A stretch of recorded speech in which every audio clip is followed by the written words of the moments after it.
और पूरे भारत में ऐसा करने वाली सिर्फ एक जाति थी, वो है चमार। आप बुजुर्गों से पता कर सकते हैं।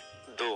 पूरे भारत में जिन श्रुतियों और लोक कथाओं में चमार को ब्राह्मण बड़ा भाई बताया जाता है, क्योंकि ब्राह्मण हिंदू धर्म का मुखिया है, तो चमार बुधवार धर्म का मुखिया है, इसीलिए चमारों की शादी में पंडित नहीं बुलाया जाता। 3.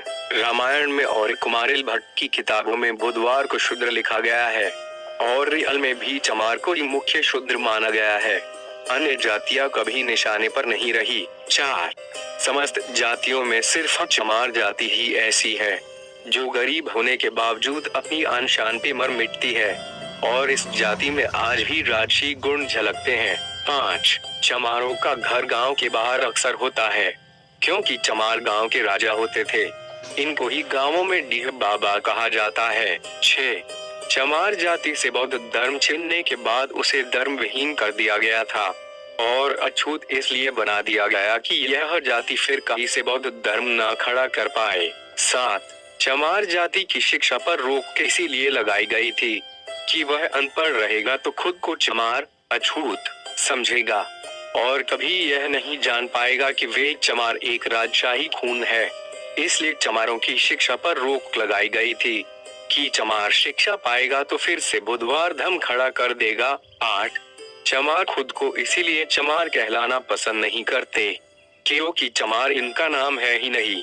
इनका नाम तो सूर्यवंशी क्षत्रिय था, इसीलिए चमार आज भी खुद को चमार कहने पर भड़क जाते हैं और लड़ाइयाँ हो जाती है। 9. ब्राह्मणों में जिस तरह शुक्ल शर्मा आदि समर्थक जातियां हैं, उसी तरह चमारों की भी समर्थक जातियां थी, जैसे कि कोरी चमार, नोनिया चमार, तांती चमार, दुसाद चमार, पासी चमार आदि।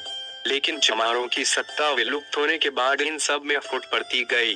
10. चंद्रगुप्त मौर्य भी चमार थे, लेकिन गोरे और सुंदर थे, जबकि चाणक्य ब्राह्मण था और काला, इसीलिए कहावत बन गई कि काला बाभन गोरा चमार दुई जात से सदा होशियार। 11.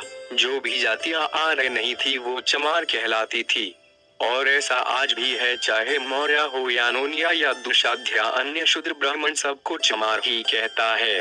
ये सारी बातें जो ऊपर लिखी गई है, ये वर्मा और तिब्बत के बौद्ध ग्रंथ में इसका प्रमाण है, और अधिक जानकारी हेतु आप बाबा साहब की लिखी किताब Who was शूद्र कौन थे से पढ़ सकते हैं।